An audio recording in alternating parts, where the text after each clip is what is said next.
26th day of November 2018, allegedly, according to that thing we call a calendar. This indeed is the Ocelli Effect. Broadcast live from the facilities of Ocelli.com, but also heard in a variety of other places.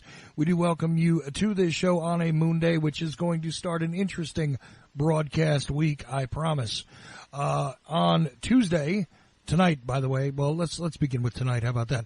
Tonight, Jordan Maxwell's running just a touch late, but he should be on with me very shortly, and we're going to continue the series and the discussion that we've been having for many weeks.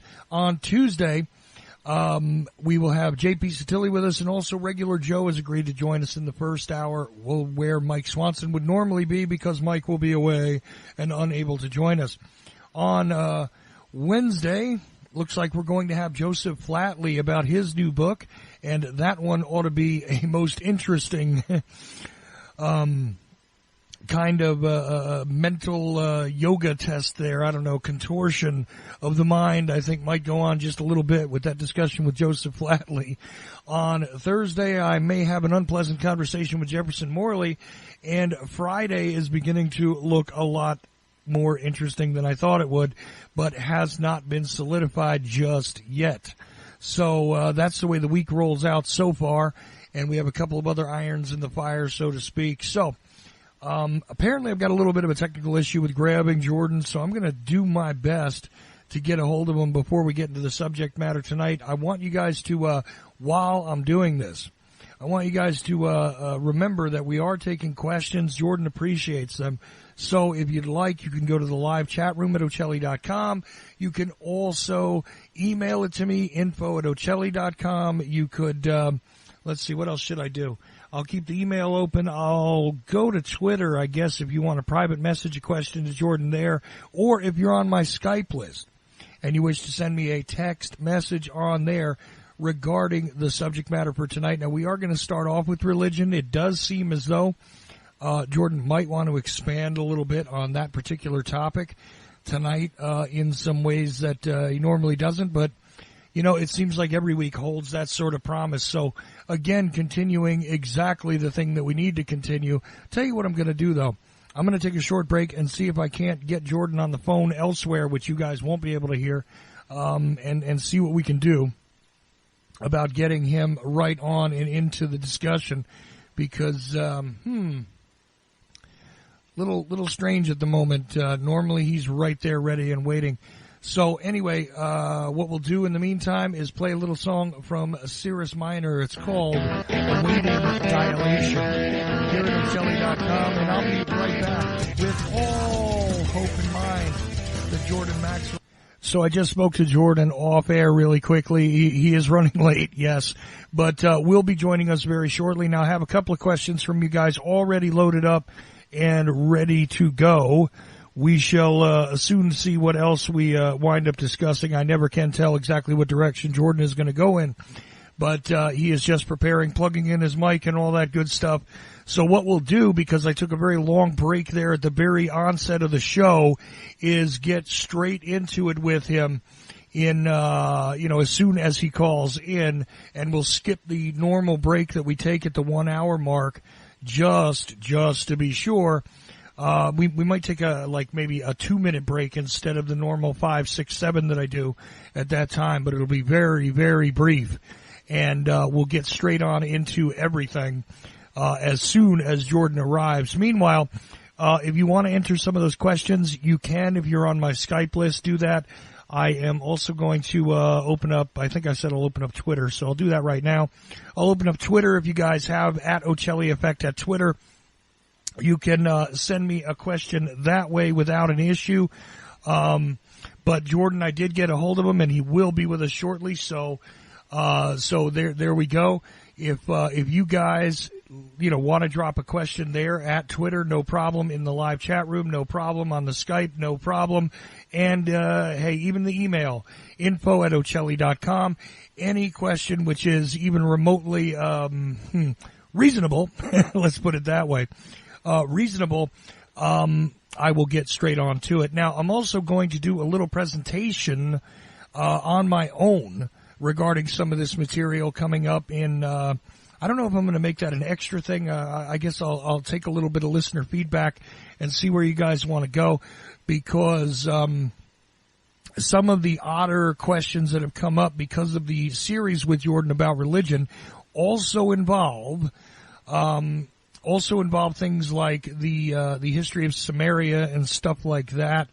And this way, I can do that presentation on my own at some point, and I'm not prepared to do it tonight. Otherwise, I might have just launched into it.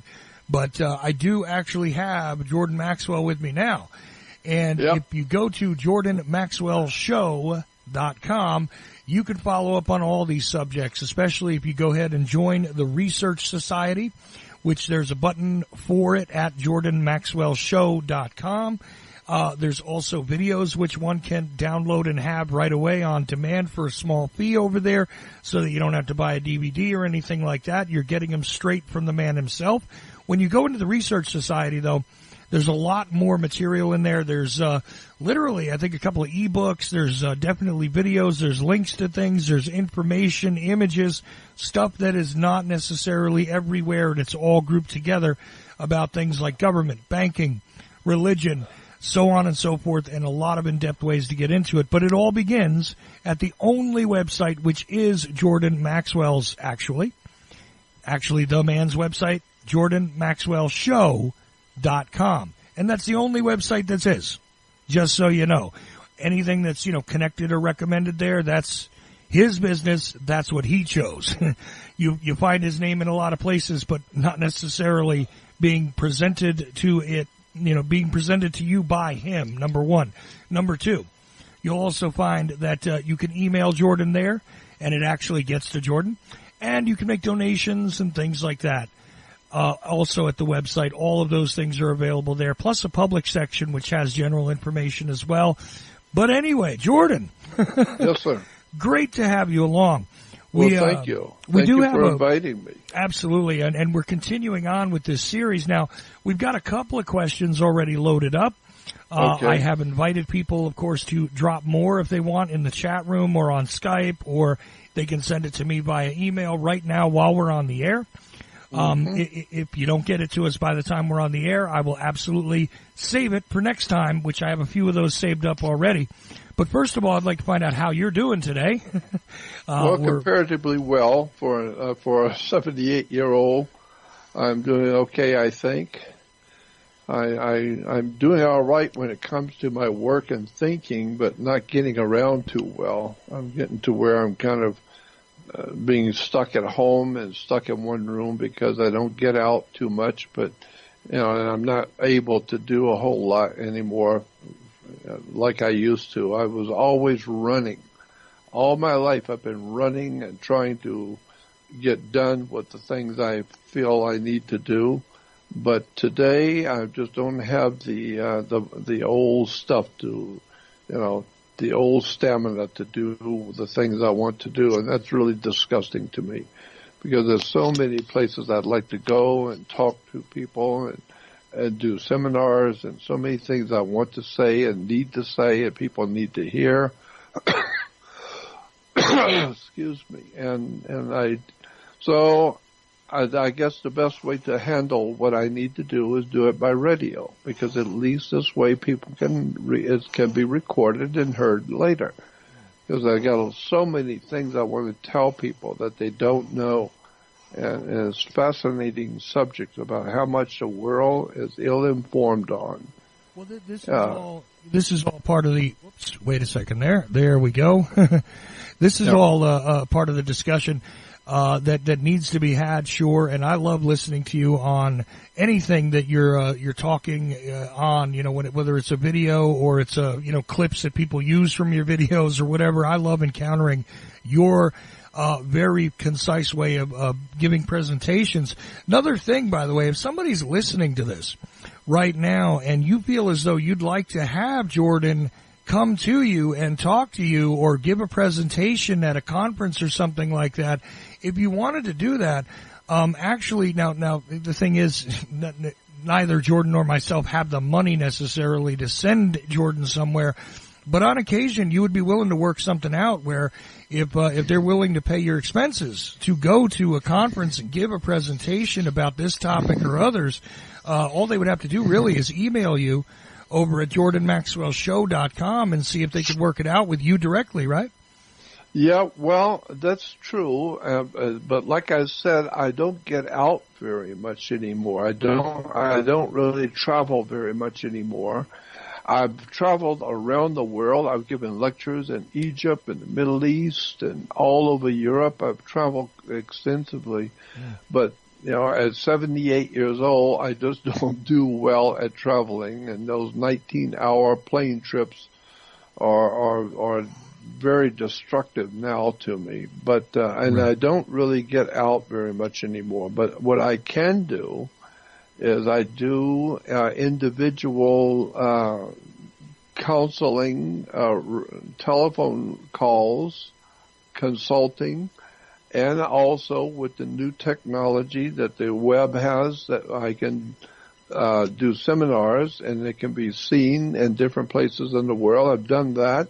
I've done seminars in France and Europe from here, from my home, because the technology is there now. So I don't go out very much anymore because I'm too old and tired and burned out. And it takes so much out of me to travel anymore. Well, I'm thinking more like a short trip. I mean, if somebody wanted you to say go to Texas or California or or somewhere like Seattle, something like that. I would be interested to hear and see and talk with them. I would be interested to talk with them, and if it's something that we look like we could do, then I wouldn't mind doing that, because I really enjoy talking to audiences. Something I really have enjoyed all my life is being able to talk to people and wake them up and see the light on their face when they finally hear something that's true and it makes sense, and then finally they begin to see what I'm talking about. It's very rewarding to educate people. It's a very rewarding career to be able to speak to people and wake them up and tell them things that they've known all their life. They knew something was wrong, but you tell them and explain it to them so that they can finally understand it correctly, what is going on the earth today. And that's what I've been doing for years, and I love doing it. So that's why radio is best for me. Radio and my videos.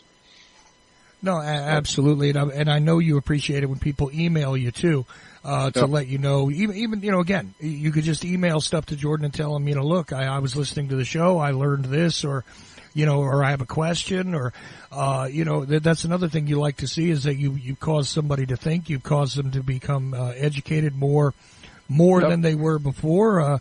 And even an email is something you appreciate. If you can't see them face to face, you can also get a hold of them that way. So yes, it's very rewarding to me when I get people emailing me, because at my age, I live by myself. I have no family.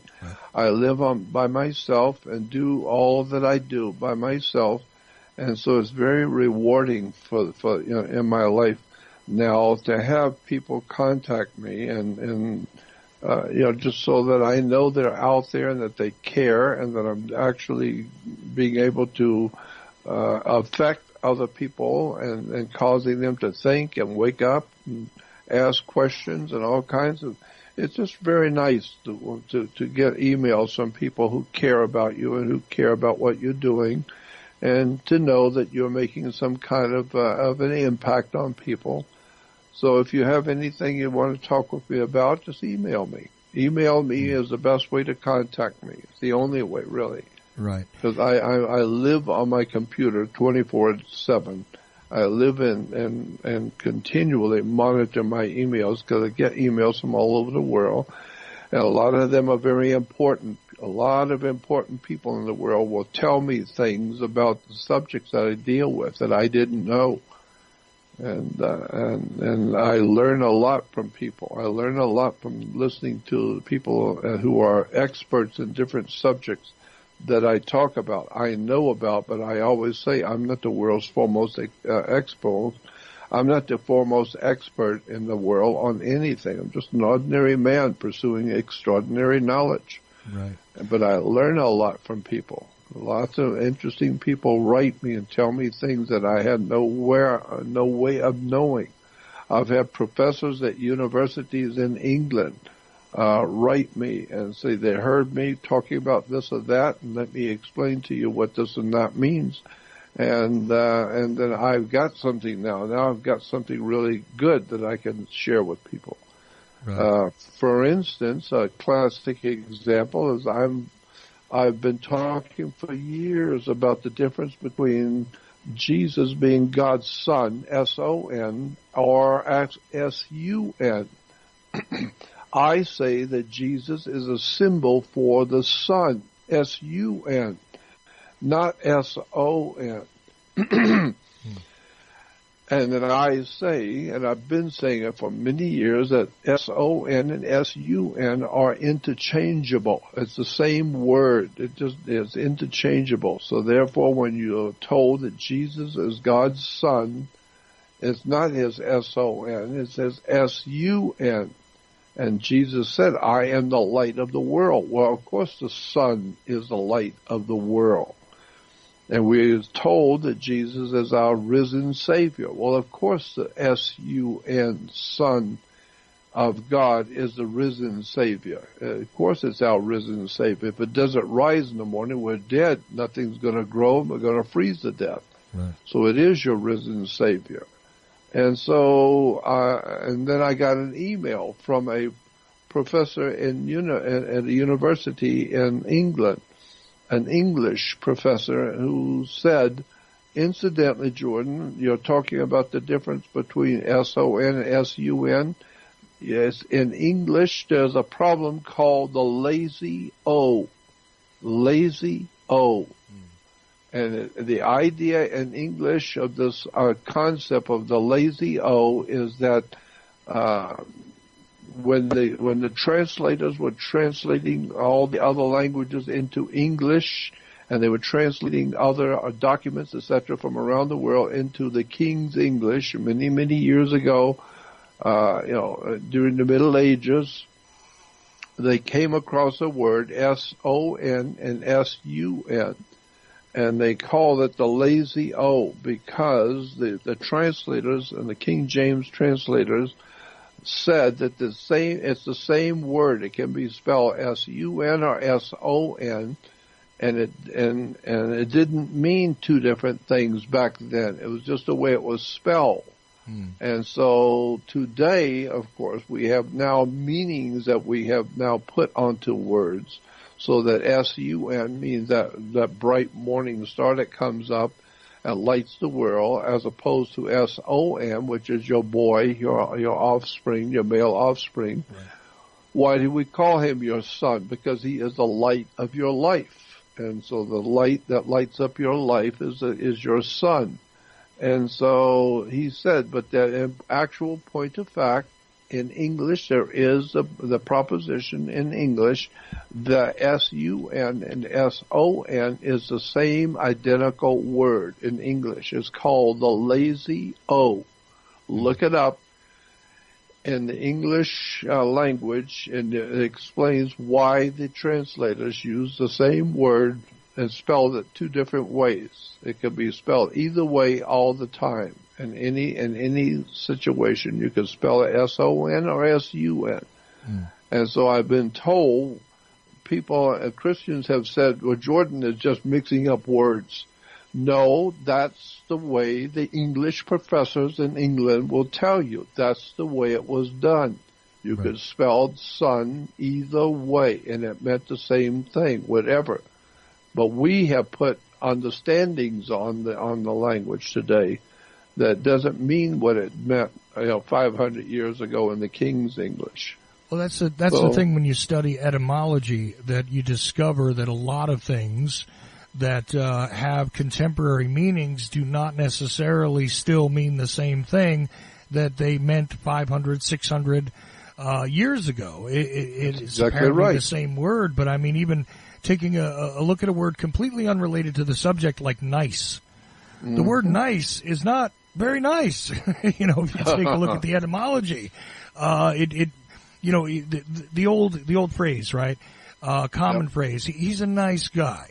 Now, you and I know what we mean when we say that, Jordan, but if you take a look at the word nice, the way it originated and came from another language, as most things do in the, quote, English, end quote, language, it's kind of funny because originally it really meant somebody who's not very bright and easily manipulated.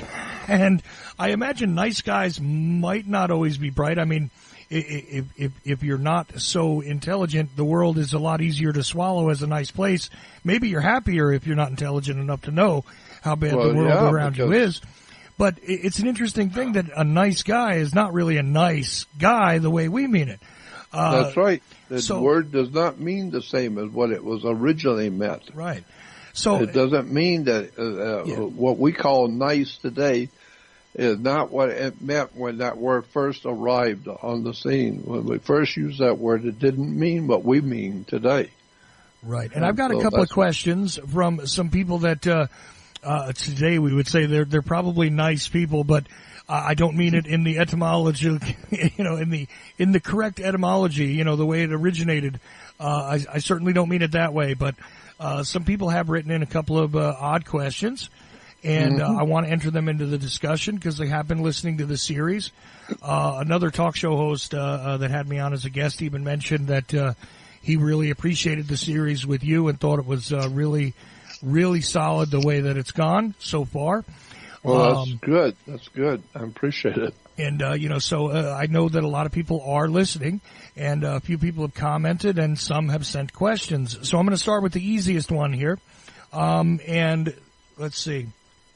This is from Joan, and she asks, what does Jordan think of the work of, I always screw this up, but Zecharia Sitchin, I think is his name, and it's pronunciation that bothers me there, but I think I did it right. Zecharia Sitchin, and the work online of the group that calls themselves Spirit Science. Is Jordan familiar with both, and what does he think of them in general in relation to the topic of religion? Okay. Yeah. That's the way the question is written. I was in business with Zecharia Sitchin. I wasn't just one of his friends and was and read his work, but I was actually a business partner with Zecharia Sitchin, so I knew a lot about him. And he and I had many, many conversations because we were business partners. Right. And I would get him to speak at certain lectures and get him to speak at conferences. And I helped him get some of his books published. And I got him to speak in different, seminars and different public lectures. So I was in business with Zecharia Sitchin, and he told me a lot of things, interesting things that I don't feel qualified to talk about in public. I don't think it's the right place to talk about some of the private conversations that he and I had. All I will say is that there was more to Zecharia Sitchin and his work and his story than meets the eye. He knew a lot more than he was telling us. And he was very interestingly connected behind the scenes to some very powerful people. And some really interesting stuff was going on with Zecharia Sitchin that people do not know. And I don't feel qualified to talk about in public. But I'm just saying he was very, very knowledgeable, and I wish I could tell you some of the conversations we had in private. That that would not be it would not be right to do, but it would really excite your imagination if I told you some things about Zecharia that I know, because he was very well connected behind the scenes throughout the world. There were a lot of very powerful people who knew Zecharia Sitchin. They knew about his work and what he was doing, and I knew about them because I was in business with him. What was the other person's name? The other second? They asked about Spirit Science, which I know is a YouTube channel, but I think also has a website. and they've gone through the. Are you familiar with them? That's the question. Really? No. What was the name again? Spirit Science. Spirit Simon? Science. It's a group of people. They call themselves Spirit Science. Oh, okay, Yeah. okay. Spirit Science. I've seen that. No, but I haven't really looked into their work. No, but I do remember coming across Spirit Science. I remember seeing that. But I have not looked into it myself, so I'm not really qualified to talk about it. No, fair enough. But I do know about them. I'll have to look at that. Now, I'm writing it down. I'm going to have to look at that when we're through with the show. Yeah, I think it sounds very interesting, Spirit Science. Yeah, I mean, look, if you start on YouTube, they have a very interesting set of presentations. They definitely, if you're looking at stuff that, is related to Gaia TV, you'll find them related to them as well. It's interesting. It's very interesting. I don't know. They didn't ask for my commentary, so they asked you. But since maybe you'll look at it and you'll discover that you need to look at it some more. I don't know, Jordan. It would be great to hear about it. But anyways, I'm always open because I'm always open to hear what people are into. People who have really dedicated their life to certain subjects. I want to know what they know. I want to hear what they have to say. Because that's the way I have come to educate myself, as being in the company of really extraordinary people who have talked with me in private. And I say to the public all the time, I'm not that clever. I'm not that smart. What I bring to the table are the people that I have met in my life and the subjects which they have opened me up to that I had no idea in the world that existed. And the Zachariah Sitchin is just one of many people that I got involved with. I wanted to promote him, and so I became a business partner. But there's a whole lot more going on in the world, and a lot of interesting people out there that I have had the privilege of meeting and talking with and becoming close friends with. And this is why I talk about the things I do, because these are the kind of people I like being around. I love hearing the scientists and philosophers and teachers and researchers, astronauts and politicians, all kinds of interesting people telling me all kinds of phenomenally interesting things about the world we live in. And that's why I do what I do, because I love being able to share with the world of mankind. I want to share with everyone what I have been learning over the years. So that's what I do, and so much of it is so controversial. Why? Because most people have never heard real truth about much of anything. Right. So that's what I do, and that's who I am, and that's why I try and stay on the cutting edge of what's happening around the world by talking to all the best of the best. And I've got so many dear friends that have let me in on their work. And I've had so many interesting experiences learning about things I didn't even know existed. Well, another question comes in, and this one is from somebody who was definitely listening to an earlier show. They stated that they had caught it on YouTube, actually, and I don't think I saved his name here. I know it was a guy. I remember that. So I'm sorry to you if you're listening. I didn't save your name in my notes here, but the question is pretty straightforward.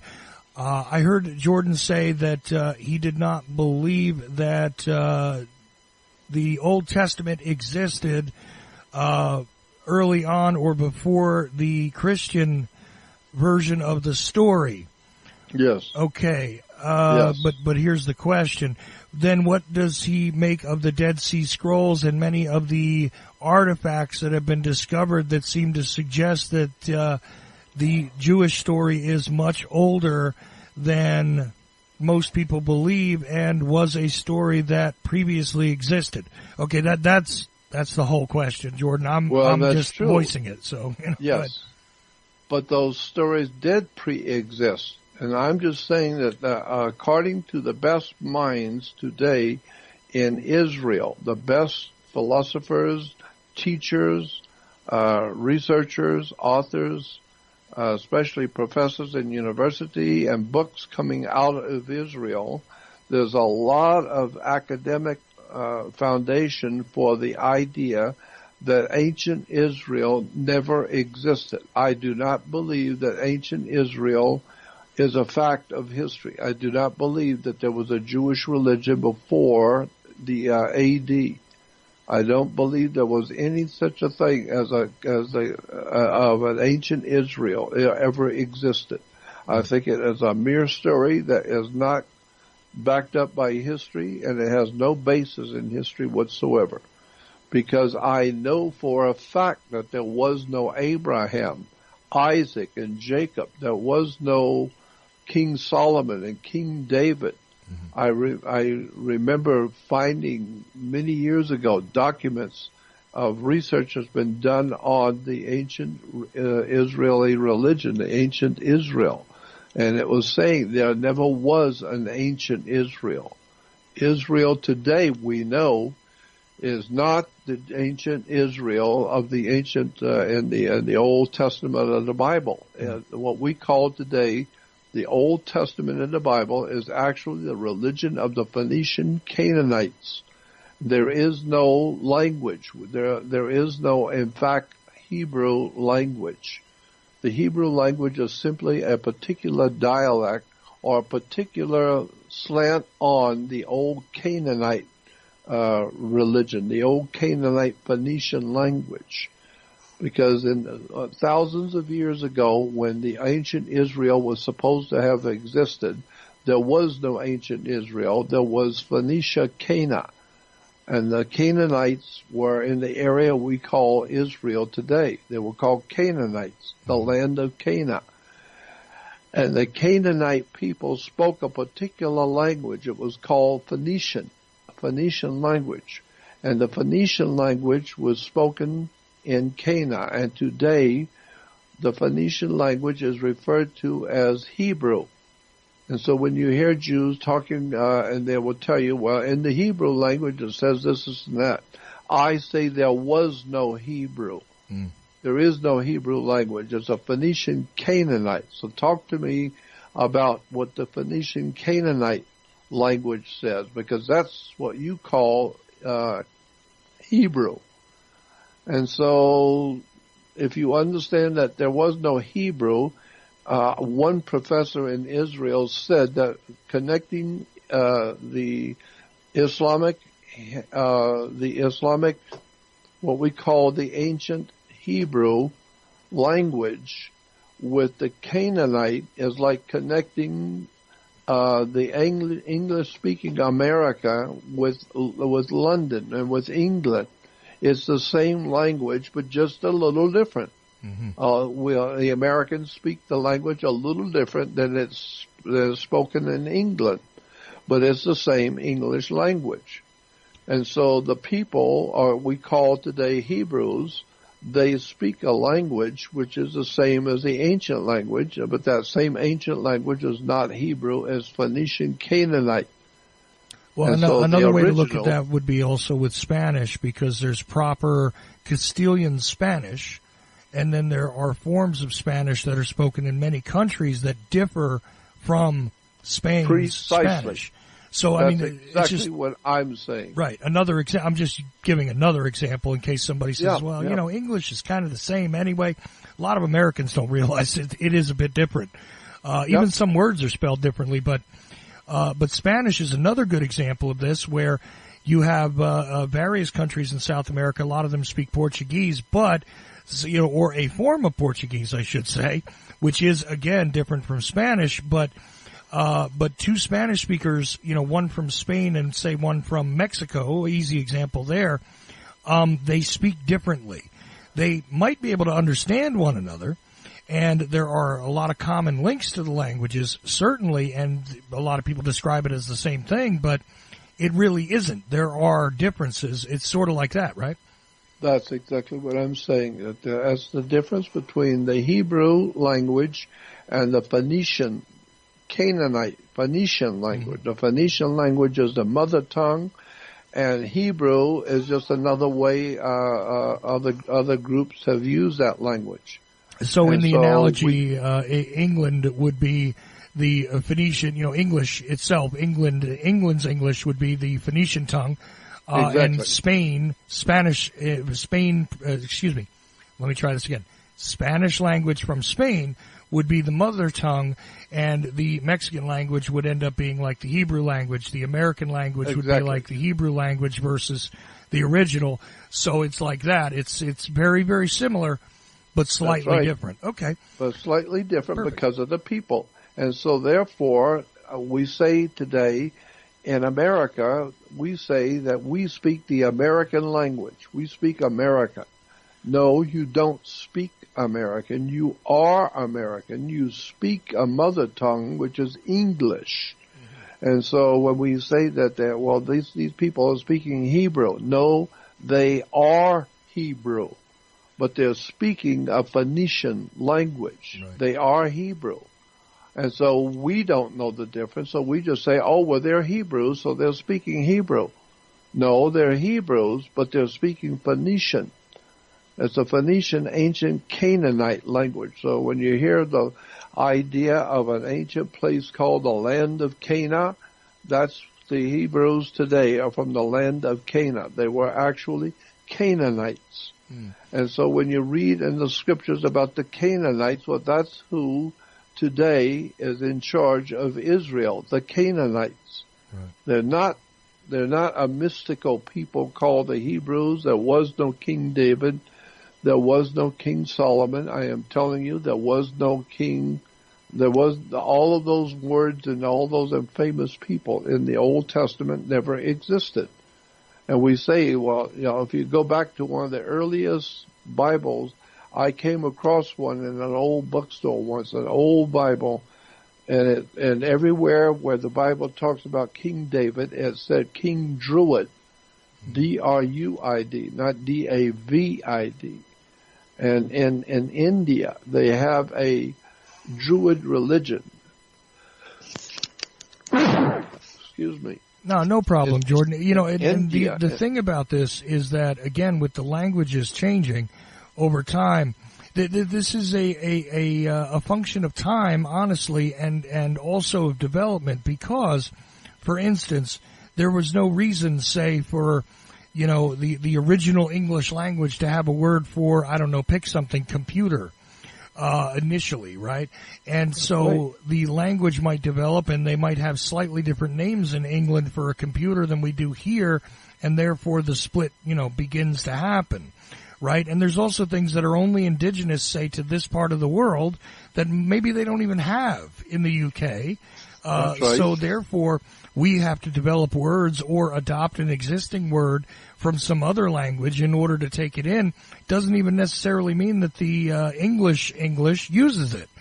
That's right. And the same thing happened with the Spanish, and I imagine with the Hebrew and Phoenician. Because here's the interesting thing.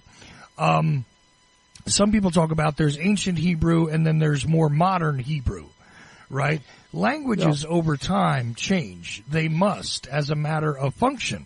You have to develop new words for new things. If somebody invents a wholly new object, you got to call it by something.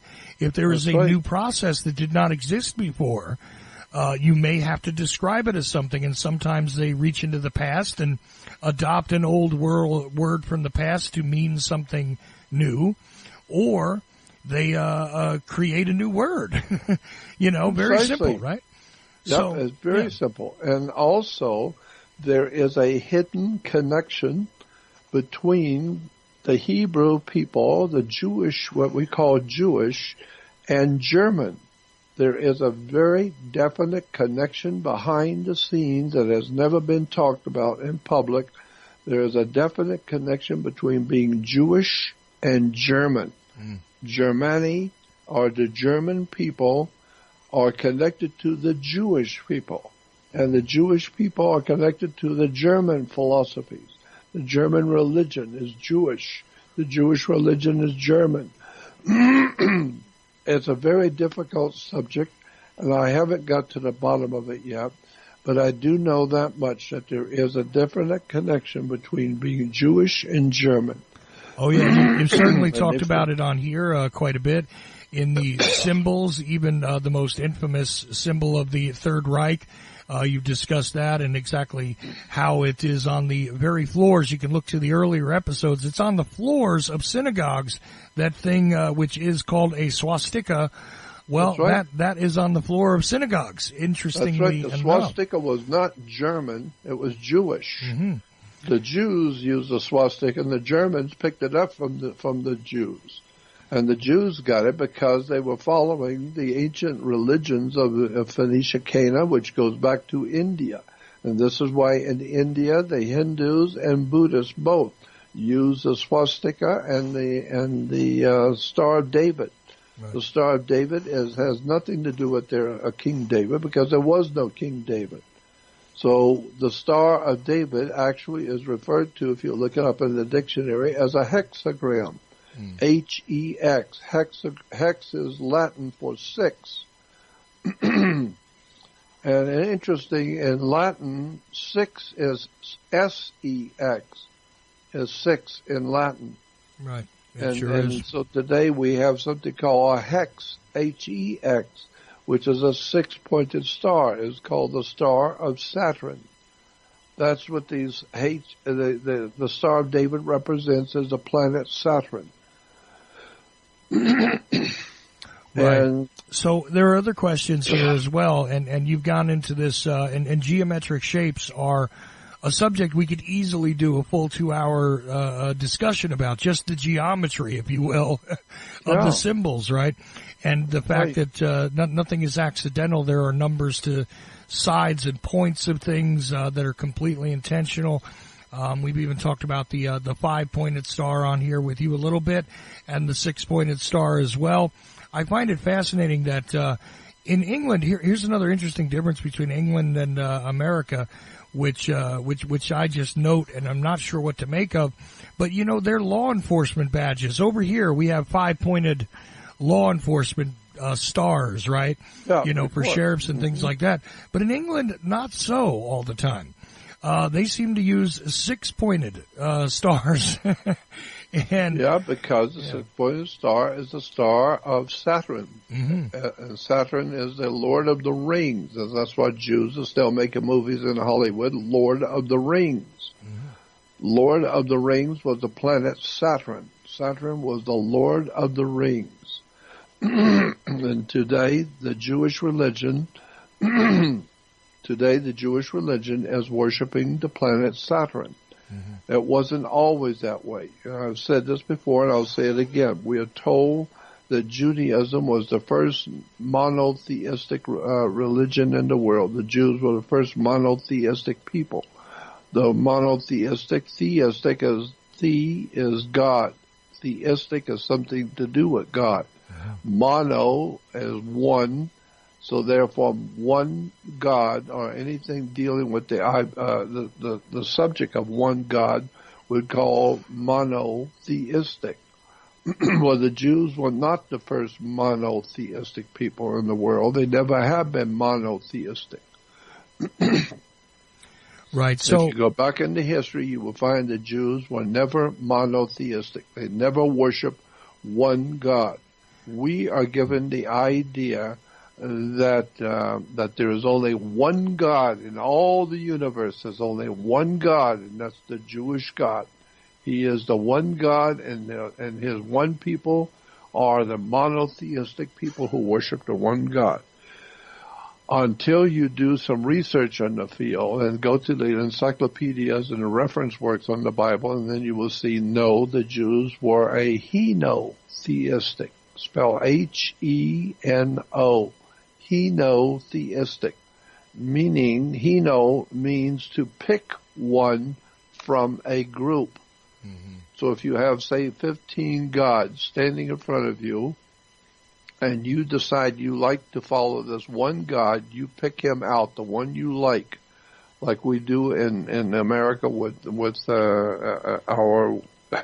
our elections. We pick out the one fool we like.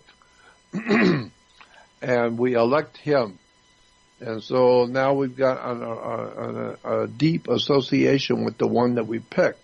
And so that's why I said in the book, in the Bible, Old Testament, when it talks about the 10 Commandments, the first commandment says, I am the Lord your God, and I shall not have other gods before me.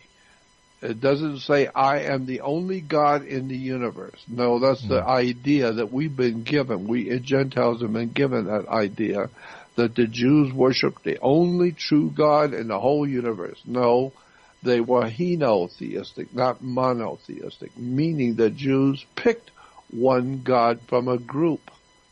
And this is well known in Israel today, that the picking of the one God from a group we call henotheistic.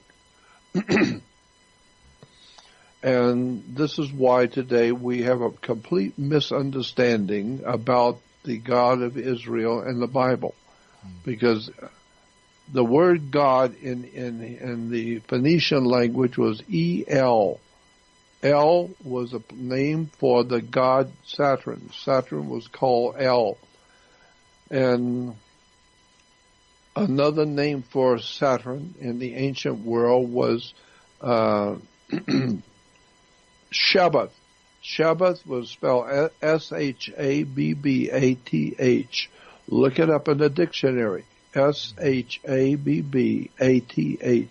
Shabbath was a name for the planet Saturn in the Middle East.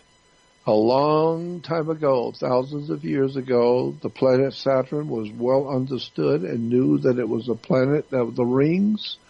And a lot of people don't realize that the ancient peoples of the world knew Saturn had rings, and they gave him the name of Shabbat. And so today, if you're going to worship the planet Saturn, you do it on Saturn's day. You do it at the Temp El, or the Temple.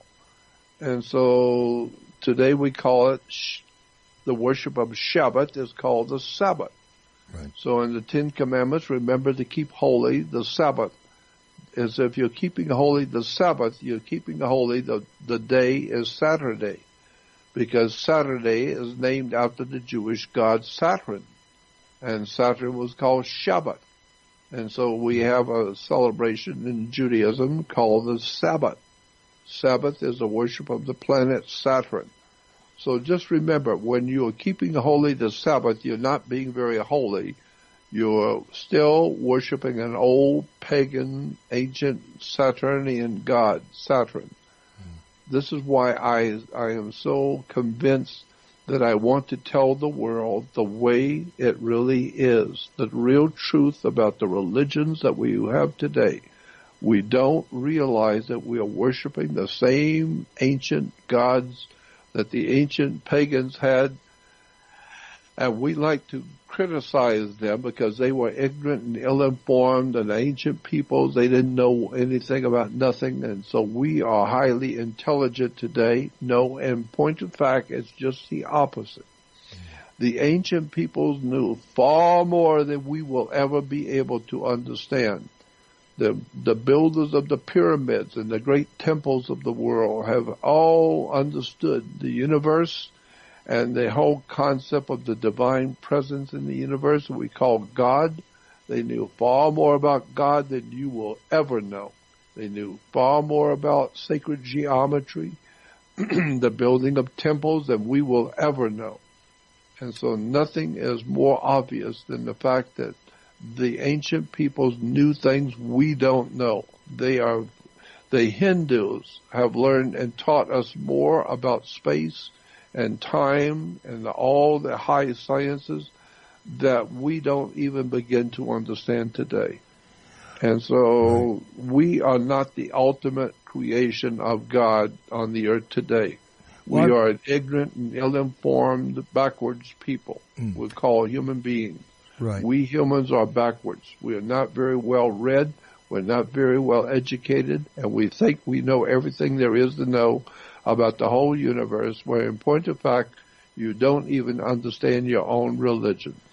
Well, I've got two more questions from people that are inquiring that have been listening, and or at least I know one of them has, but These will fit perfectly, I think. And we'll go a little bit long here because we took a little bit of time before we got Jordan on. We'll go a little longer in this hour and a little longer in the next hour, and I'll cut it back down to 2 when we put it together. As long as Jordan can hang around, we'll do it. Mm-hmm. Okay. Sure. So here's the thing. Let's see. Can you please ask Jordan why it seems like every religion has some sort of singing or chanting in it? Christians sing. Jews do songs. Although I don't like the songs, they do songs. There is something that sounds like singing that Muslims do, as well as Hindus and a few others. Why is singing a common thread in all of the religions that exist today, and was that always the case? Yes, because audio vibrations are very important to spiritually understanding the universe. Mm-hmm. We have scientists who are telling you about the difference between who built the pyramids and how they were built, and some are saying that vibrations, sounds are very important, and vibrations and sounds are extremely important to the human brain, how the brain relates to spiritual sounds. And we know that the great composers during the Middle Ages, the master composers were composing music according to mathematics, and that it wasn't just a beautiful sound they were producing. No, it was a mathematical understanding of vibrations that the brain relates to, that the human mind can relate to certain vibrational frequencies. And it puts you into a spiritual state of mind. This is why when you go to churches, sometimes during some of the big churches in Europe, you go in and you just feel. The feeling in the church is just so very strange. It's like a spiritual presence there. No, it's not a spiritual presence. What you're feeling in those churches is called geomancy. Geomancy is the study of ley lines.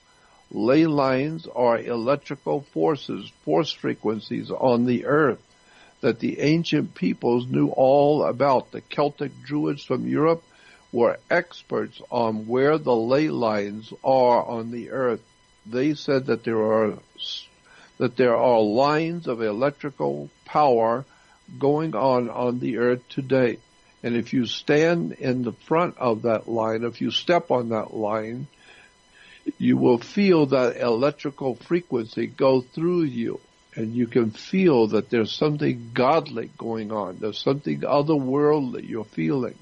No, it's just a different kind of electrical frequency. It's called ley lines.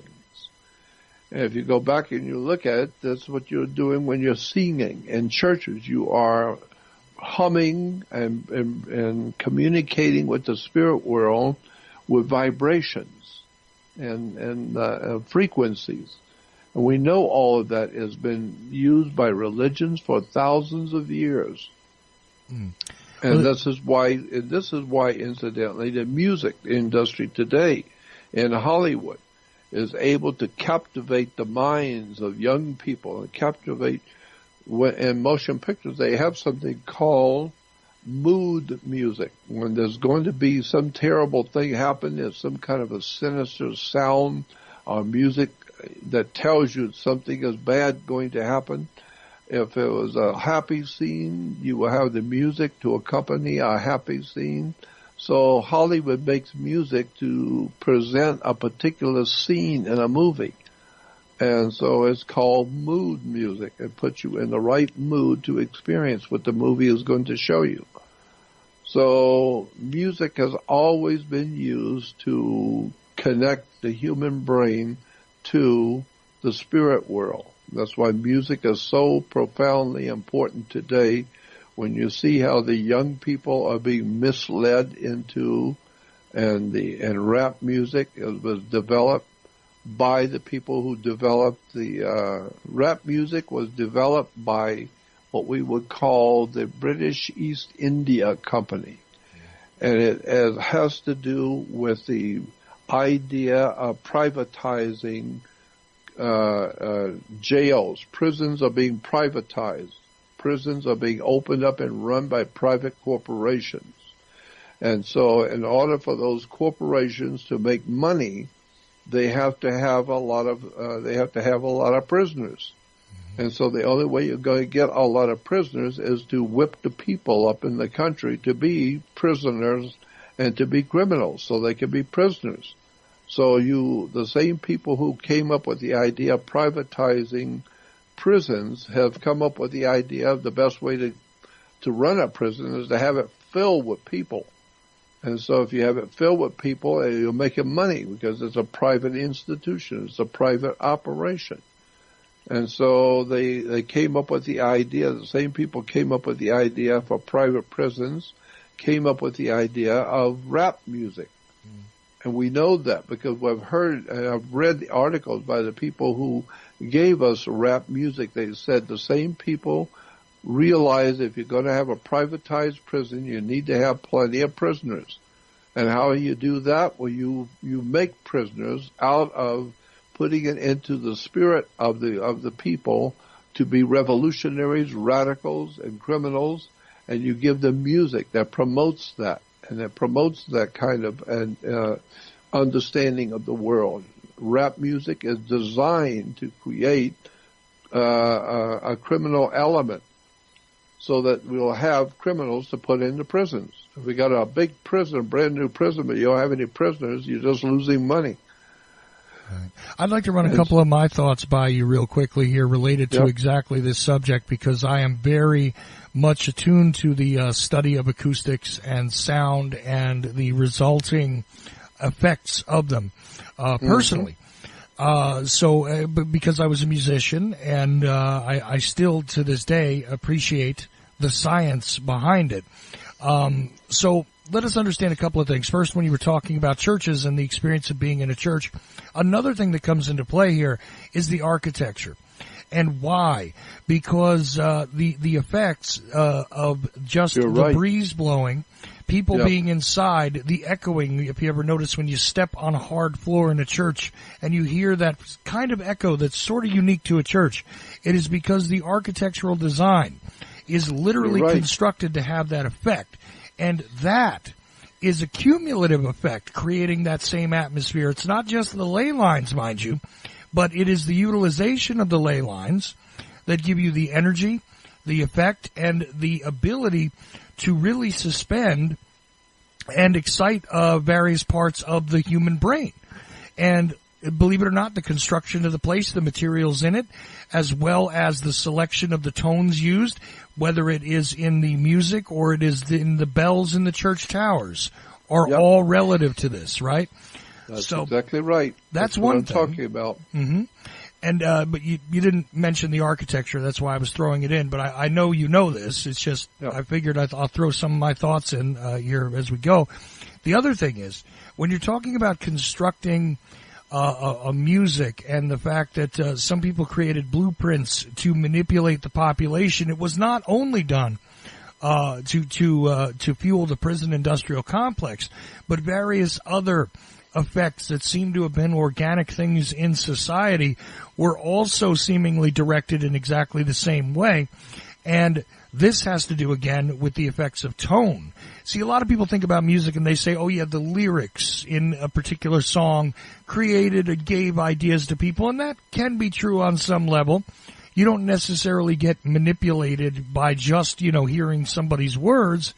You can have an effect given to you if you're listening carefully or your mind is in the right state to receive them. Now, how do you get the mind in the right state to receive those lyrics? Well, with certain tonal cues, the mind can become more receptive to the idea, can become create almost like faux emotional reactions as well. And this is not necessarily something that's always done for a negative purpose. I mean, obviously there are artists who are still creating who are not being manipulated by others, although they may be using the templates that are presented to them by others in some cases and inadvertently creating things that they don't necessarily realize what they're doing. There's organic artistry, but then again, there's also very well directed, purposeful use of these things as well.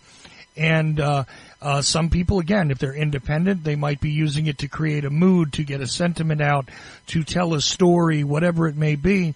But when you have a group of individuals who are also familiar with this science and wish to create trends, wish to create directions in a society or in a subculture, this is also a way to do it. And it's all of these things. It's not just the lyrics. It's not just the tones. It's not just the undertones, the many things that a lot of people don't even hear when they're listening to music directly or consciously. But a lot of subconscious messages can be sent by a continuous tone underneath the music that, again, is not even really truly audible during the time you're listening to it or you're hearing it in the background, et cetera, et cetera. And all of these things, I mean, do you disagree with anything I'm offering as my thoughts? No. That's exactly right. And I would add to that there was a book put out many years ago that was a phenomenally important book called 4 Arguments for the Elimination of Television by Jerry Mander, Mander. Okay. 4 Arguments for the Elimination of Television. And in this book, the man who wrote it was the head of an advertising agency in San Francisco that advertised the biggest corporations in the world. He was in charge of promoting Ford Motor Company, General Electric, General Motors, etc. And his company was very, very large. And he said in his book that he quit. He walked off and walked away from the industry because he wanted to tell the people what was really going on with television. And he explained how television actually works and who founded it, who did the experimenting on television and brought it into our world, and how it works and what it does, and electrically what it does with us. And he was saying that the Germans, the Nazis, were very big on working up, trying to come together, bring their knowledge together to create what they called television. Mm-hmm. The Nazis were. It was a Nazi operation to try and figure out how to give pictures to the human population on the earth, how you could propagandize them with movies and television and pictures and sounds. And so it has a Nazi connection, television does. But the other point he brought out, I think was very germane to what we're talking about, is that television is firing the picture tube is firing rays, electronic signals, and there's the electronic signals that fire the pictures onto the screen. It also has another electronic signal connected to it. It's called the term he used. I seem to recall it was like a riding. This other signal was riding on the main signal to send you the pictures. The carrier wave. There's another, and so that other signal that you don't see is designed, it was based on something called Earth resonant frequency. Mm-hmm. Earth resonant frequency was a frequency of vibrations and sound that puts you to sleep. That's why he says it's the same frequency if you sit under a big tree and a meadow with everything is very quiet, very peaceful. You're sitting on the ground and you're laying up against the tree and you fall asleep. It's called earth frequency. There's a frequency that the earth is giving off that you are feeling as a human, and it puts you to sleep. And so he says, so the same frequency, and he gave the number of it and explained it. And he said that's what's, when you sit down to watch TV, it is designed, television is designed to hit your brain with an earth resonant frequency as it is giving you audio and video pictures. And what it's doing is putting your brain to sleep so that you will not you will not have any problem accepting whatever it is you're seeing. It's putting your brain to sleep with something called earth resonant frequency. And the mind goes to sleep, even though you're sitting there with your eyes open, your brain is sleeping. And you don't even realize it. Now they're telling you stuff on the television, the television show, which is propaganda, is putting you to sleep and telling you what you should think and how to view things. So it's a propaganda machine. But he said, the point I really liked is he said something to the effect that television is propaganda, but propaganda does not deceive you. Propaganda helps you to deceive yourself. You're buying into it when you sit there in front of a television and watch it so-called news programs of the network news. It's actually a propaganda machine to put you to sleep so you will believe whatever it tells you. Right. Well, Jordan, before we go to it, I want to take a short break, very, very short break. But before we do that, it's not just the news that you're placed into this susceptible kind of brainwave state. I have another guest who talks about how that state that they use, the frequency that they use for everything from your electricity to your television to your electronics to everything is actually a little bit off from where it could be. They could make it a lot more natural and not agitate everybody, but they don't, and it has something to do with changes that were made post-World War II based on the German design, which make things just a little less healthy, a little less comfortable and everything else, and this is why you see that we have had a greater time of agitation post-World War II. And he's, a master electrician, right, explaining this. And he talks about it all the time. And it's really, it gets me a little confused, but it is precisely what you're discussing here. And one might say, well, look, of course we know news is propaganda. Well, here's another quick thought. I've watched television. Of course, you have, Jordan. Almost anybody who's listening to this, I guarantee you, has at one time watched television. Of course. You ever notice that you might get hungry for the cheeseburger they show you on TV? Of course, and I know why. Well, this is the same thing. It's not really that you were hungry. It's not really, no. But, and see, here's the thing. It's not just propaganda in the words and the pictures, but it's also the design of what's happening to your brainwaves. So literally, you have now convinced yourself that you want that cheeseburger, or sub or pizza or whatever it is. I find this every time. Even looking at these commercials on other things like, YouTube and stuff, because I get stuck with commercials all the time. You look at it and you go, I actually would like to eat whatever they have in front of you. I remember an interview done with a man who owned a drive-in theater in Los Angeles. And he was being interviewed about the concept of drive-in theaters and where it started and how it began and how important is it, how lucrative is it, the whole business of drive-in theaters. And he said, well, we actually put into the films, we have one frame every so often showing you a picture of a hamburger and fries and cold drinks and 7-Up or whatever, and it's a frame that's actually in the end of the movie, and it's just one frame, but it's quite a few of them. But there's spaced every 10 or 15 frames. There will be a picture of the hamburger and French fries, and it says we're hungry. And he says, so we put that into the film so people watching the film do not realize they just have one frame that they didn't even see. It was just so quick, but the brain picked it up. The mind picked it up. Mm-hmm. And you didn't realize that your brain saw it, and it is now talking to you. You're getting hungry. You need to go and get something to eat. And he said that's because we actually put that picture in the film.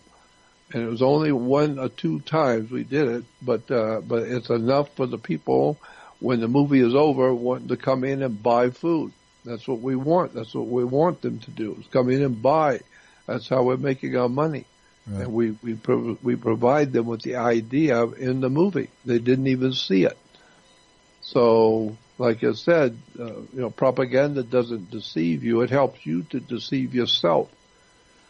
Oh, right. And look, this cuts all different ways. But like I said, it could be about selling you an idea. It could be about selling you a cheeseburger. But one way or another, very much it's about convincing you that something is good and you're ready for it. And doesn't that frighten you just a little bit when they're doing war reporting? After all, I find that people that watch more news about a war or about a terrible situation seem to accept it more.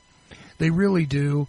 And, of course, this sounds almost like we're not talking about religion, but once again, when you create an environment like whether it's a drive-in movie theater, which those things have gone away because sophistication is well beyond splicing in a frame of a picture of food anymore. There's a lot of different ways this is done. Some of it is done with harmonics. There is a reason why there is a music bed. There is a reason why there is a sound bed to these things.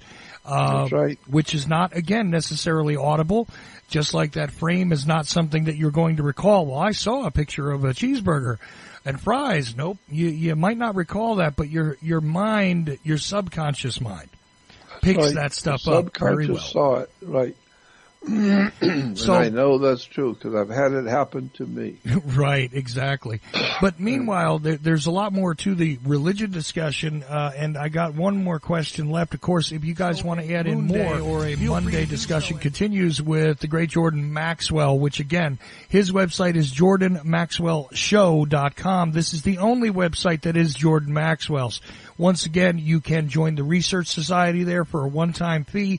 Go much deeper into the subjects we've discussed tonight and many, many others, including the monetary system, government itself, the idea of identity. Politics obviously is in there a bit, but more historically than current events, it seems like, because, really people don't understand the history to begin with. And hey, seems like that matches the same description when you go under the religious tab in the Research Society. You got to see it for yourself. A lot of images, resources, and links to resources there that you will not see anywhere else in the Research Society. Also, a couple of videos over there you can get directly from the source, Jordan Maxwell himself, because, again, this is the only website that is Jordan Maxwell's. It is jordanmaxwellshow.com, and you could download and watch those videos on demand, I think, for a very small fee over there. I know you've only got a couple up, but there are more to come, and there's going to be more to the site anyway as it goes. There's also a public section. Obviously, look at it. You can email Jordan directly, ask him a question, send him feedback about this show or any other.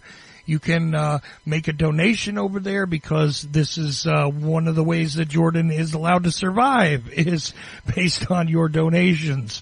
And he has little else to work with, so obviously those are always appreciated. Over at jordanmaxwellshow.com, there is a PayPal button, and like I said, email him, donate to him, interact with him, join the Research Society. It is the only website that is actually Jordan Maxwell's, jordanmaxwellshow.com. So we were taking some questions here. Now, I've only got one more loaded up. If anybody wants to enter them in, obviously, again, info@ocelli.com, Twitter, over, at ocelli.com, on Skype, charles.ocelli. I will gladly take the questions and enter them in as soon as I get them and have a chance to. Now, if you're hearing this on a replay, no worries. You can send me the questions and I'll save them for the next time I sit down with Jordan, as I have done tonight for the most part. There is one live question coming in, but I have one still backed up. So let's clear out the first one. Let's see. Jordan, as we continue the discussion, here's this question, and this is from somebody who says his name is Bob. I'm not sure that that's his name. I actually think because he sent it in an email and didn't give an email return address or anything like that. So we'll go with the name Bob for now. Jordan, is there an actual location for the Garden of Eden as it's described in the Old Testament? Many people make, many people do presentations about that.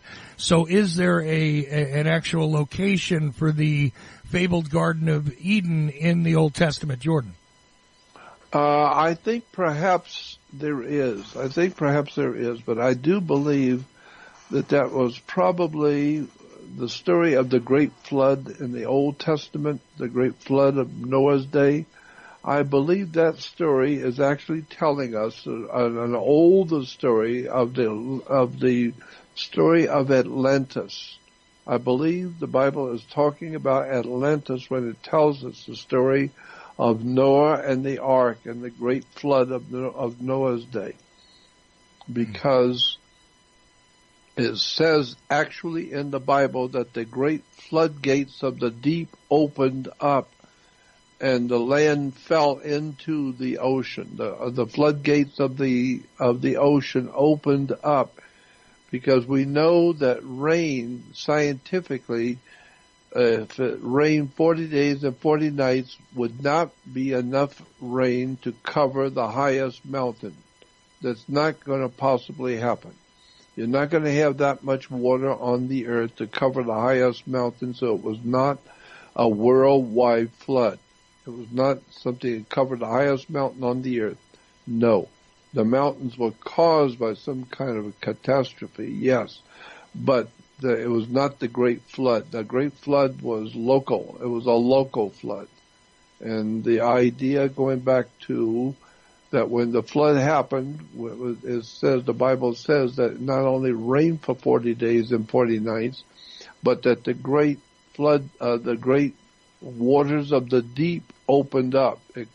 The idea being that there was some kind of an earthquake where the waters of the deep opened up and the land fell into the opening.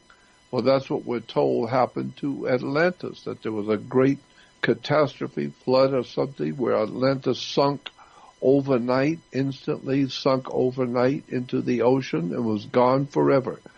I believe that what we're talking about in the book of Genesis is about Atlantis. There's no doubt in my mind about that. Now, if there was a place where Adam and Eve were being created in a garden of paradise, I think there probably was. And most likely that was some kind of a place that was on Atlantis, or maybe in the Mediterranean somewhere, where the extraterrestrials who came here and messed with our DNA and recreated us, they obviously had to take whoever these creatures were that they were going to operate on and crossbreed with them. They had to put that female into a protective area where the other animals couldn't harm her, and because she was going to be given birth to an extraterrestrial birth. And so that's why she was put into some kind of a protective environment, which is exactly what we would do today. If you're going to take one particular animal and you're going to crossbreed with that animal, you would take it out of the herd, out of the group, and put it someplace where it's going to be safe while you work on it, while you work your experiment on it. I think that's exactly what happened with the story of Adam and Eve, that somebody came here from out there, off-world entities came here and saw the indigenous creatures and said, come, let us make man in our image, after our likeness. Mm-hmm. And so the scripture is saying that somebody came here from out there. Well, what's out there? Well, God's out there. Well, maybe God came here and said, come, let us make man in our image, after our likeness. Let's make him look like us. And so then later on the scripture says, God says, here man has become as one of us. He's like us. He looks like us. And he's just like us. And so I think that there was a place in particular somewhere on the earth, probably in the Atlantic somewhere, on Atlantis, or that's where it would have to be, would be on Atlantis, or in somewhere in the Mediterranean, where that paradise, or that Garden of Eden, was actually a real place where the real creatures were being dealt with by extraterrestrials, because we now are seeing all kinds of signs that there were extraterrestrials here who came from other planets, who came from other worlds out there in space. And you ask any child, if you believe in God, yes, where is God? And he will point out there. So God's out there. Well, what do you mean out there? What is the out there? Well, it's heaven. Well, God's in heaven. That's right. He's out there in the heavens. And he came here, and he saw the indigenous creatures that were here, the Neanderthal creatures who had evolved here, and said, come, let us, who's us? More than one. Mm-hmm. Let us make man in our image, after our likeness. This is what a rabbi told me many years ago, a very high-ranking rabbi. He's still alive today. He told me that the Bible does not say God created man. The Bible says God recreated man. It says in Genesis 1:28 that God said, come, let us make man in our image, after our likeness.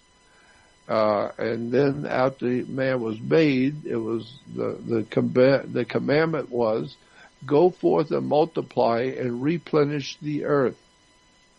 And I said to the rabbi, is that a correct translation when it says replenish the earth? Yes, that's exactly what it meant. Well, R-E means do it again. He said, that's exactly right. Because there was a great flood in Genesis 6, I think it is, Genesis 6:1, where after the great flood of Noah's day, when the ark, we're told, when the ark came to sit on dry land, that God said to Noah and his sons and wives, go forth and multiply and replenish the earth. Well, of course, and the rabbi said, of course, if God has destroyed all life with the great flood, and he wants humans on the earth, he's created the earth for us, right. Well, then we're going to have to do again, replenish the earth, not plenish, replenish. And that's why it says in Genesis 1, when God created Adam and Eve, and the word was, go forth and replenish the earth again. So therefore Adam and Eve were not the first humans. They were not the first intelligent creatures on the earth. They were a remaking of man. Go forth and remake man again. Right. Let us make man in our image, after our likeness. So it's a remaking of the human family. And so we have now things called, there's a whole study in science of pre-Adamic man. Pre-Adamic means before Adam even was created, there was already man on the earth. So you can say God did not create man. God merely recreated man. He came here and said, do it again.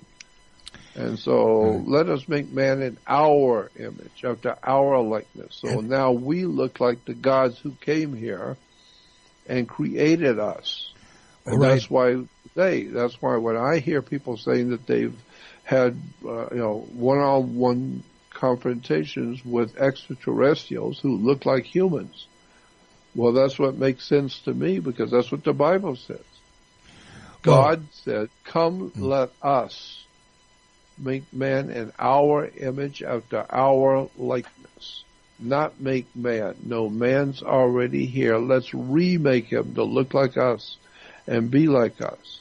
And then the scripture says later that man has become as one of us. He looks like us. Right. Also note, this is us, this is we, this is not one. We're in God's image, as in one God. We are in the God's image. Well, seems as though there was a plural attached to that. Anyway, a live Twitter question, which I think this is the first time I've taken a question directly from Twitter for you, Jordan, because I put it out there. So we got one, didn't we? And the question reads exactly as follows. This is from, the Twitter handle is 1 minute to midnight, which is somebody that I know listens to the show all the time. Anyway, can he speak at all to the idea that the Flavians actually created Christianity in order to quell the Messianic Jews? ? That's the whole question, exactly as it was tweeted to me, Jordan. That the Pleiadians created Christianity? The Flavians. He spelled it Flavians. Oh, yes. I'm sorry, I misunderstood. No problem. Yes. I think there is something to that. I think that there is enough evidence to show that the Flavians did create Christianity. The Romans created it. There was a Roman family in line for the Caesar of Rome, were called the Flavians, and they created Christianity. Yes, that story is on the web. You could go and watch it. There's quite a bit of videos on that subject, and I think there is something to it because it makes sense that the Romans would come up with the idea of Christianity. Right, and you see references. That's where it came from. That's why today the Vatican says they are the original Christianity. Mm-hmm. Well, you're talking about Rome. Well, and here you go for somebody who maybe doesn't necessarily recognize the word Flavians. It was a family name. Yeah, it was the name of a family. Julius Flavius Caesar. Yes. That's the house, and there you have the Julian order and the house of Julius, which Julius Flavius. That's part of Julius Caesar's name. Just so people understand that. Okay. Yep. But please continue. I just want to throw that in case somebody was thrown by that. I know you're not, Jordan. I mean, you've forgotten more than most people know about these things. I'm just saying that I just felt that was a good thing to put in there as well. But it does seem rather interesting that it would be a political and also a spiritual solution. Oh, you know what? Here comes something else. This one is on email, though. You have not discussed witchcraft in regards to the spoken word aloud and song. Ooh, okay. And I would like to know, does Jordan know anything about the use of sound when it comes to magical practices in various religious orders, including Christianity? I think that's what we talked about already. I thought so too, but anyway, go ahead. Sorry. Yeah, no. Yeah, I think we talked about that, and we established, yes, there is a very definite connection between humans with your human brain being able to commingle with the spirit world. You're opening yourself up to the spirit world by sounds, and this is why there's always been chanting. The chantings are being done by all the ancient religions in the world because chanting, the Bible calls Satan, that says Satan when he was created, he was given pipes. He was the god of pipes and sounds. That's interesting. There's a scripture in the Old Testament that says Satan, when he came into the picture, he was the god of pipes and sounds and music. He was a musical god. And this is why the word muse were a term that was given to the angels in the book of Hesiod, the Theology of Hesiod. Hesiod was an ancient Greek who said he had one-on-one communications and conversations with spirit angels from another world. They came here and talked with him, and he said they told him they called themselves muses, which gives us our word music, amusement, museum, amusement. Muses were spirit entities, and this is why we have something called music, because these spirits are communicating with us in our brains with frequencies, with radio frequencies, with musical frequencies, and so yes, there is a definite connection between the use of sounds and chants, etc., in our religious services, because we are actually communicating with the spirit world when you're hearing these chants, Gregorian chants, etc. And this goes across cultures and across religions. I mean, most of the things that you just attributed to Satan, in fact, are things that could be easily attributed to the pre-Christian god Apollo. Of course. Again, the Lord of the Muses, if you will, and various things like that. Got another Twitter question. Joseph Green asks, okay, let's see. How does Jordan feel about Charles Fort? Is the question. Yeah. Yeah, I've talked about him, I think, on your show. You sure Charles have. Fort, the book Charles Fort wrote was given to me when I was 19 years old as a gift from a man that I am sure was not fully human. And he suggested that I should read a book, and he gave me a copy. It was called The Complete Works of Charles Fort. And I think that the book of Charles Fort is probably the most phenomenally fascinating book you'll ever pick up. You can still get it today in bookstores. You can order it easy. You can go on my website. JordanMaxwellShow.com, and on there you will see a folder, a little flyer that says recommended materials. Those are the books I highly recommend. And Charles Fort is on there. Look for the Complete Works of Charles Fort on recommended materials, and just click on it. It'll take you right to Amazon to order it. It's called The Complete Works of Charles Fort, and what that book does, it'll blow your mind. It tells you what Charles Fort did was he went to libraries, and he was able to, he had some sort of a retirement or some sort of monies from his family, so he didn't have to work. So he spent many years going through the library in New York and going through all the big libraries, looking up all the strangest experiences that have ever happened on the earth that science has no explanation for whatsoever. Mm-hmm. And he outlines in footnotes in every paragraph. He talks about some strange incident that happened in the world that nobody has any idea to explain it at all. And then he tells you where it was written, who wrote the article, where you can find it if you want to do your own research. It's a gold mine of occultism. It's a gold mine of hidden knowledge about strange things which have happened on the earth that nobody can explain. And I was fascinated with the book back when I was 19 years old, when it was given to me by my girlfriend's father. It was a strange experience when I met my girlfriend's father. He was not of this world. There's no doubt in my mind of that. And he suggested that I read this book, which I did, and it changed my life overnight because it's such a fascinating book. I love it. I still have a copy right here with me on my bookcase. There you go.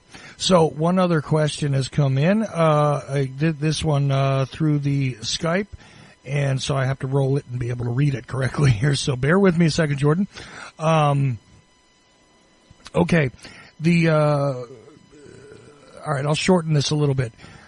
The idea that the Bible is divinely inspired and therefore it is the Word of God is commonplace.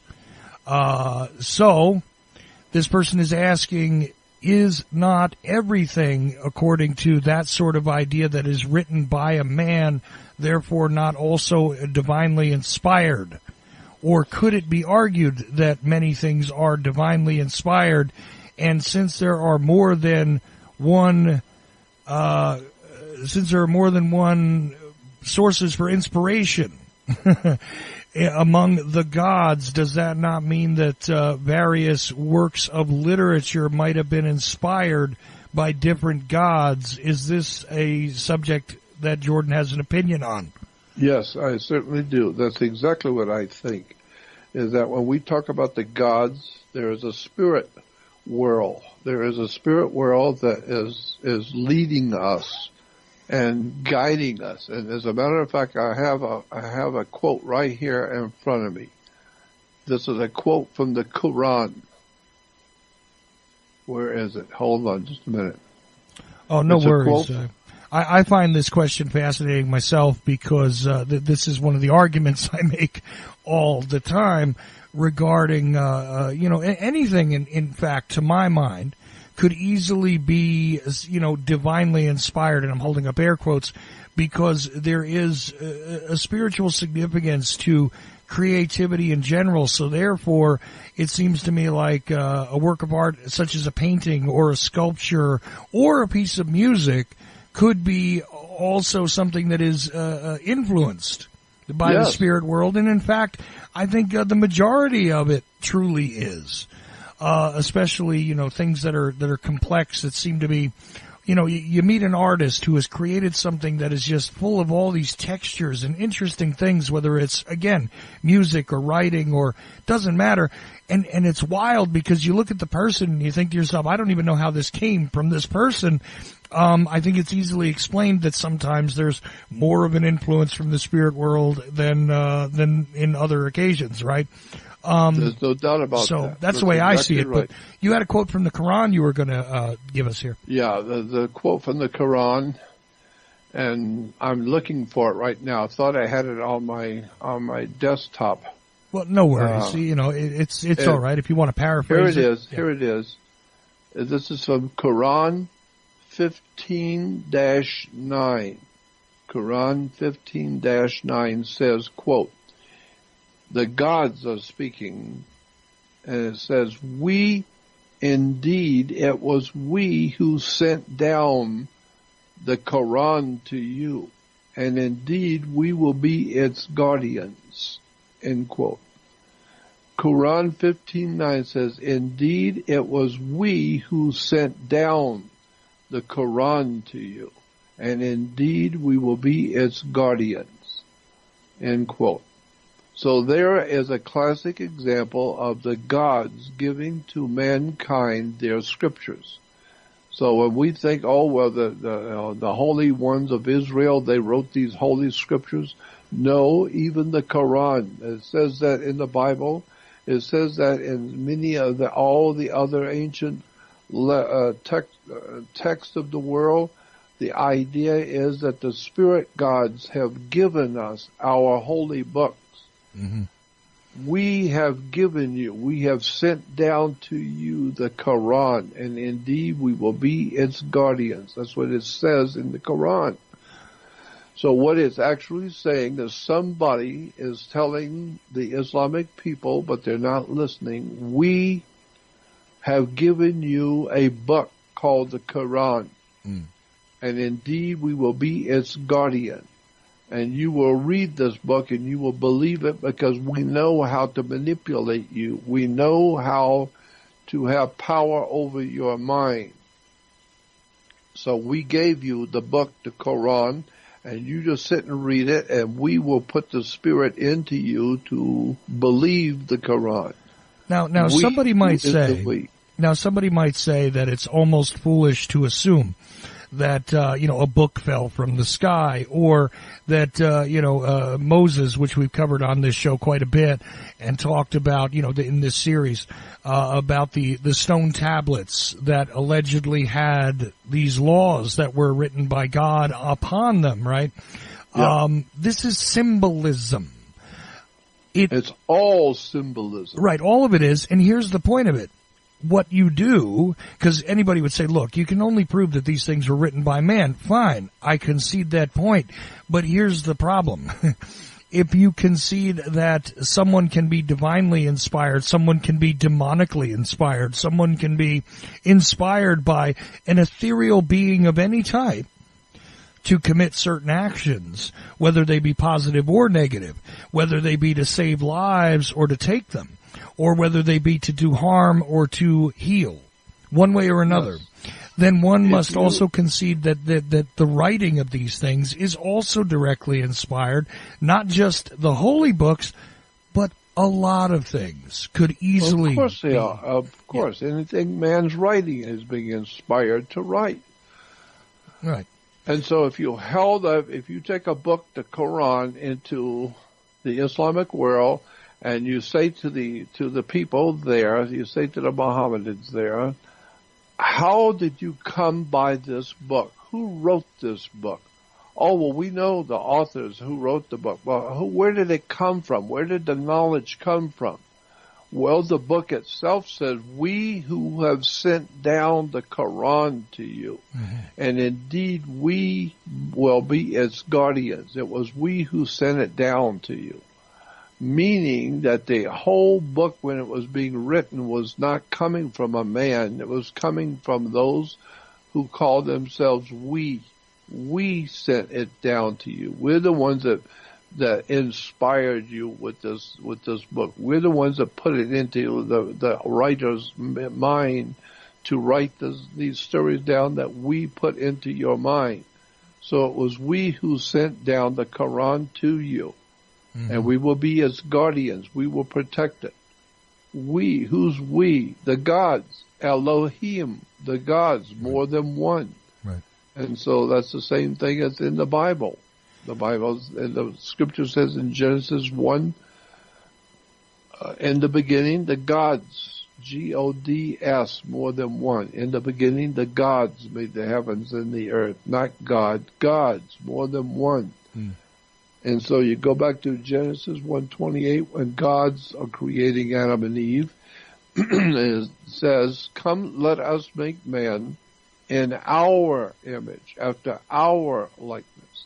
So what Genesis 1 is saying is that we today have been remade. Somebody has remade us and messed with our DNA and our genetics.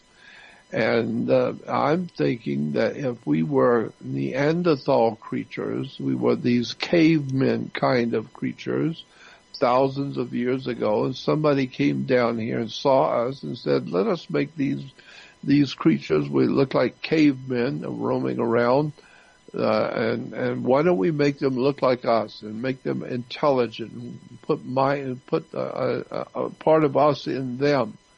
And overnight, we come out and we're writing beautiful music and designing lasers and television and computers and beautiful poetry and music and all kinds of spiritually enlightening stuff coming from the human family. Yes, there's half of that. And then the other half is the animal instinct in man. So we have the animal and the spiritual. Well, the spiritual came from they who came down and saw us and said, let us put ourselves in them. Let us make man in our image after our likeness. And so what they did is they created a new kind of man. And the scripture actually says in Hebrew, the term was ADM, not ADAM, not Adam, ADM, which simply means a different kind of creature.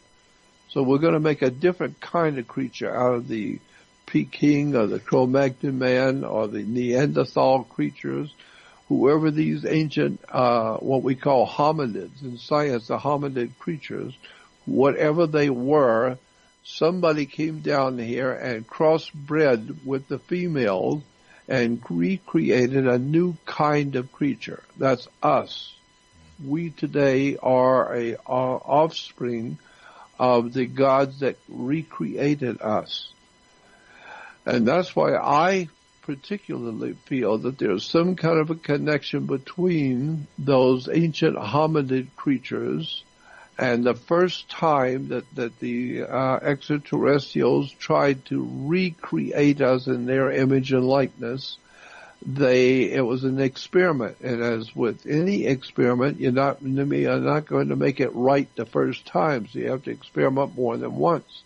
Maybe the first time the creature that they created when they crossbred these extraterrestrials with the hominid creatures, with the Neanderthals, maybe their offspring were what we would call today Bigfoot, the Yetis. the Bigfoot that we know that live in the forest of the world. They live all over the earth. We hear about Bigfoot everywhere. And he's called the abominable snowman. There's all kinds of names for him.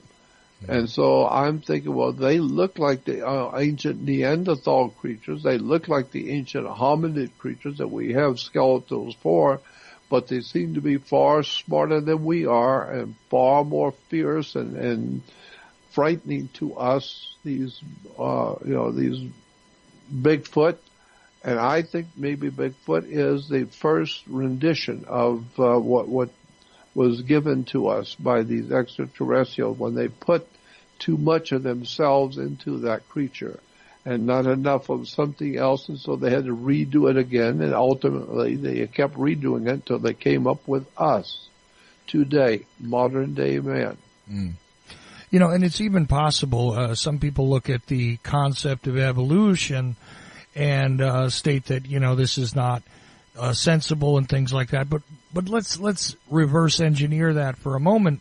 Let's imagine that for the argument's sake, that this engineering that you're talking about could have even produced some of, they say apes and humans are related. The DNA is a little bit similar. That's right. Well, why wouldn't they be an experiment that just wasn't satisfactory? It didn't need to be destroyed, let's say, but it just wasn't quite all what they wanted it to be. That's right. So we'll let them be because they're generally vegetarians and seem to have an order about them, and they do have interactions and they are able to communicate, and they're all right, but they're not exactly what we were shooting for. That's exactly right. So there's a possibility that they are our ancestors in a very direct way, if you look at it from this perspective, right, Jordan? That's exactly what the scripture says in Genesis 1, the first chapter. The gods came here, and this is why God in Hebrew is El, but it doesn't say that in the Jewish scriptures. If you go to Genesis 1:1 in the Hebrew Bible and the Jewish Bible, it says, "In the beginning, Elohim created the heavens and the earth." Not El, not El. El is God. It says Elohim. Elohim is a plural. Right. So it's like writing the word God, comma S. God is El, and more than one God in the plural is Elohim. It's like adding an S onto the word car. Car is one, or cars means more than one. And so in the Bible, in Genesis 1:1, it actually says in the whole language, in the old Hebrew, what we call Hebrew language, it says, in the beginning, Elohim created the heavens and the earth. Elohim is a plural, meaning more than one. That's why we read in Genesis 1:28, when God is creating the first man and woman, it says, and God said, come, let us, U-S, meaning more than one.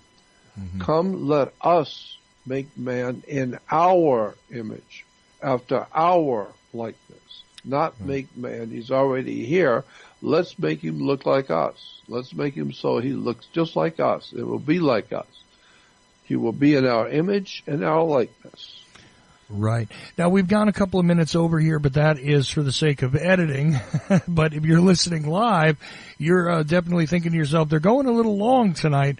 But we're not going to go too long. We don't want to certainly wear Jordan out in any way, shape, or form, or wear your humble host out. I've got a long week ahead of me, so I am going to bring this to a close. But you can continue to send in your questions, and I will certainly bring them right to Jordan's attention the next time we get together.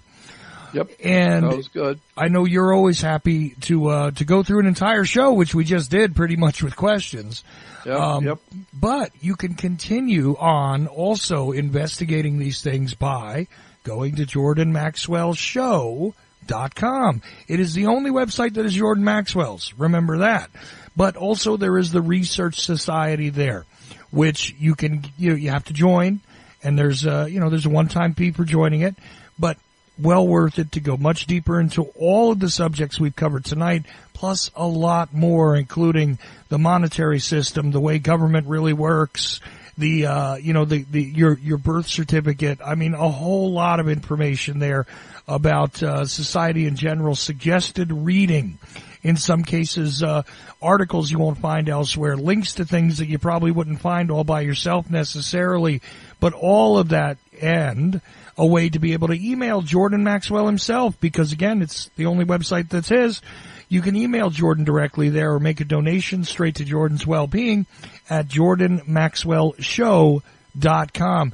Jordan, I want to thank you for continuing on with this series. This show went a little different than some of the others, but I think we got to a lot of great information, and I really appreciate your patience with me constantly cutting in to bring to your attention the questions that are being sent in from the audience, because I love it. That's what I do. I'm always happy to be able to be on a show and answer questions the best I can. And like I have said so many times, I'm not the world's foremost authority on anything. I'm just an ordinary man who's happened to have been in a company of extraordinarily brilliant people. That all my friends have been interesting and fascinating people in positions to know dark secrets, and I have learned much from my friends. And so that's why I try and pass that on to my audience, the things which I have been privileged to know about and hear about and read about and learn about. It's a fascinating world, and as I've told you before, nothing in this world is what you think it is. You need to go down deeper into every subject, and you will find that there's a world of knowledge you have never been told before. That's what I try to do. Absolutely true. Jordan Maxwell, once again, we appreciate you. We've had the privilege of having a very long series with you,